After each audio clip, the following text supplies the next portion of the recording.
नमस्कार दोस्तों, आज हम भारत के जो टैक्स सिस्टम है उसके बारे में हम चर्चा करेंगे। उसके बारे में कुछ महत्वपूर्ण आर्टिकल से देखेंगे। तो बिना टाइम वेस्ट किए सबसे पहले चलो हम डायरेक्ट स्टार्ट करते हैं। तो जो टैक्स है वो केंद्र द्वारा भी टैक्स लिया जाता है और राज्य द्वारा भी टैक्स लिया जाता है, और इन दोनों के जो आर्टिकल्स है वो अलग अलग है। तो सबसे पहले बात करते हैं टैक्स। टैक्स क्या है? ये है the constitution of India distribute taxing power between the union and the states to ensure क्या करते हैं बैलेंस फेडरल फाइनेंशियल जो सिस्टम है उसको क्या करते हैं बैलेंस करते हैं। कौन? दोनों करते हैं। कौन करता है? यूनियन भी करता है, स्टेट भी करता है। अब दोनों के आर्टिकल्स क्या है? अलग अलग है। तो सबसे पहले यूनियन टैक्स के बारे में बात कर लेते हैं, उससे रिलेटेड अपना आर्टिकल देखेंगे। तो आर्टिकल 268 क्या है? बड़ा इंपॉर्टेंट है 268। अगर tax levied by the union but collected and appropriated by the state. अगर बात आ जाए लेविड बाय यूनियन और कलेक्ट कौन करता है, तो कलेक्ट कौन करता है? स्टेट करता है। तो वो आर्टिकल 268 होगा। ये आपको ध्यान में रखना है। अब आर्टिकल किसके बारे में बात करेंगे? आर्टिकल 269 के बारे में बात करेंगे। आर्टिकल 269 बताता है इंटर स्टेट ट्रेड और कॉमर्स के बारे में। आर्टिकल 269 बताता है tax on sale purchase of goods in the course of inter state trades और कॉमर्स। यानी कि अगर हम सेल या परचेज करते हैं किसी गुड्स का, इंटर स्टेट ट्रेड और कॉमर्स के बीच में जीएसटी आ जाता है, तो वो आर्टिकल 269 के अंदर होगा। आर्टिकल 270 है, ये है टैक्स एंड ड्यूटीज के बारे में बात करता है। 271 सरचार्जेस के बारे में बात करता है, जो भी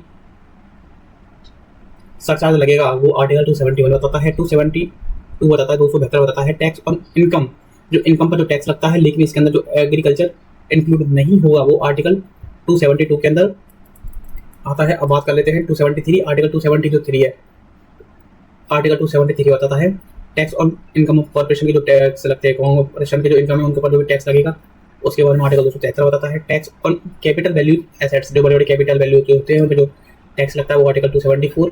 article 273 grants in aid to state, यानी कि जो स्टेट को जो ग्रांट दी जाती है, आर्टिकल 275 के अंदर है। आर्टिकल 276 ये प्रॉफिट्स एंड गेन्स बताता है, यूनियन प्रॉपर्टी की बताता है। आर्टिकल 277 ये एक्सपेंडिचर बताता है in respect of collection of taxes. Article 278 ये टैक्स ऑन सर्विसेज के बारे में बात करता है। Article 279 net proceeds of tax, net proceeds of जो फाइनल जो टैक्स का जो प्रॉफिट हुआ है, जो भी उसकी हुआ है प्रक्रिया है, उसके बारे में आर्टिकल 279 बात करता है। अब आर्टिकल 280 ये बड़ा इंपॉर्टेंट है, इसको आप सभी याद कर लेना।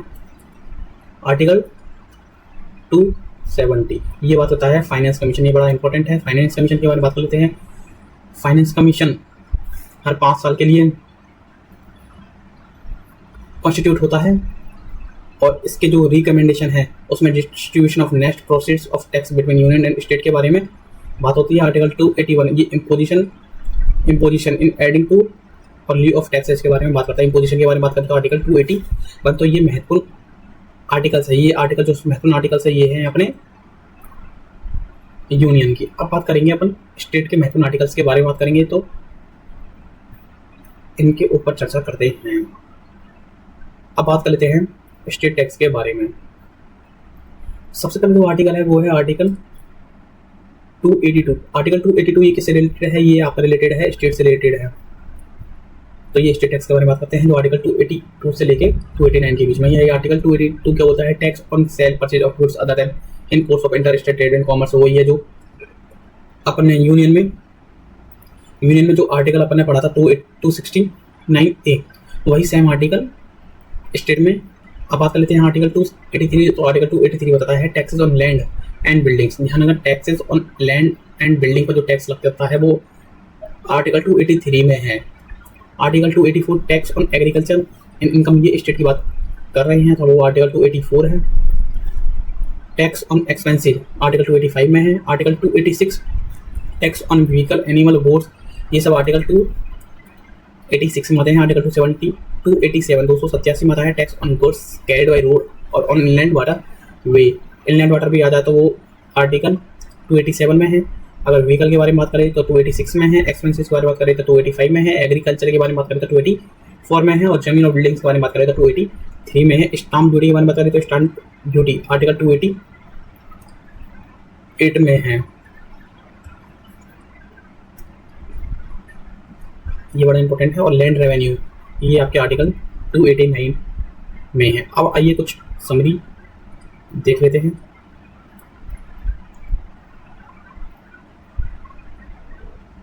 अगर बात करें, अब बात कर लेते हैं अपन कॉन्करेंट लिस्ट कॉन्करेंट टैक्सेस के बारे में। तो पहले तो आपको ये पता होना चाहिए कि अपने अंदर जो अपनी संविधान है उसके अंदर कितने शेड्यूल है। उसके अंदर 12 शेड्यूल है, जिनमें से जो 7वां शेड्यूल है वो लिस्ट के बारे में बताता है। और अपनी कितनी लिस्ट है, वो है 3 लिस्ट है। तो यूनियन लिस्ट है, स्टेट लिस्ट है और कॉन्करेंट लिस्ट है। यूनियन पर केंद्र कानून बना सकता है, स्टेट पर स्टेट बना सकता है, और कॉन्करेंट पर यूनियन भी बना सकता है और स्टेट भी बना सकता है।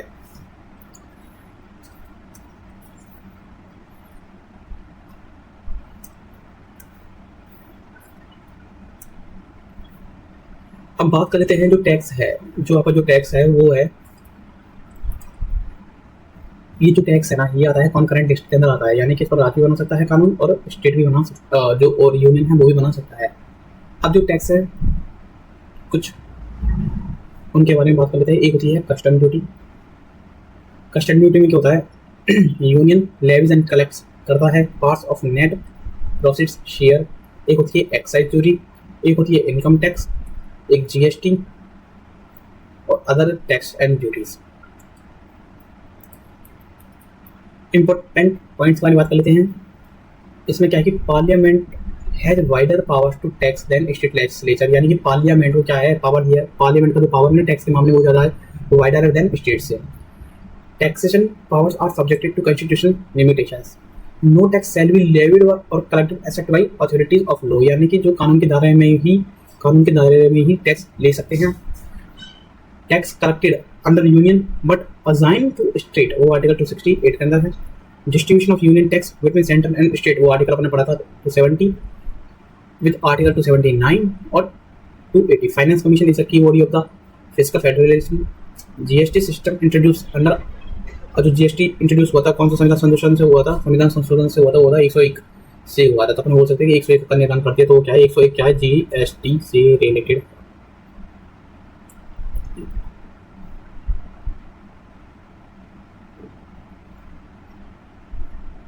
अब बात कर लेते हैं अपन कुछ की कॉन्स्टिट्यूशनल प्रोविजंस के बारे में बात कर लेते हैं। कौन कौन सी क्यों, एक तो है distribution of powers. Distribution of powers कैसे होगा, union list, state list and concurrent list. 7th schedule अपना इस पर चर्चा करी थी। ये डिटरमाइन करता है the subject on which tax can be levied. Residual power, residual power में क्या है कि पार्लियामेंट को पावर दी गई है टैक्स पर ऑन एनी अदर, टैक्स पर कर सकता है on any other subject not, लेकिन रिलेटेड स्टेट रेट से नहीं होना चाहिए।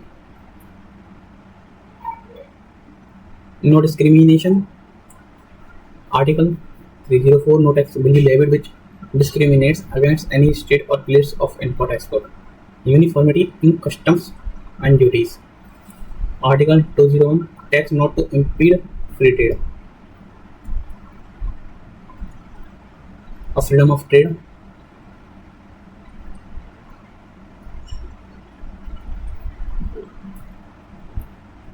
रिमेंबर बस इसको ये चीज़ ध्यान रखनी पड़ेगी। यूनियन टैक्स है, यूनियन टैक्स आर्टिकल अपने पढ़ा था 268 से 281। स्टेट टैक्स पढ़ा था 282 से 289। तो आज हमने इंडियन टैक्स सिस्टम के बारे में बात करी थी। आई होप आपको ये वीडियो पसंद आई होगी।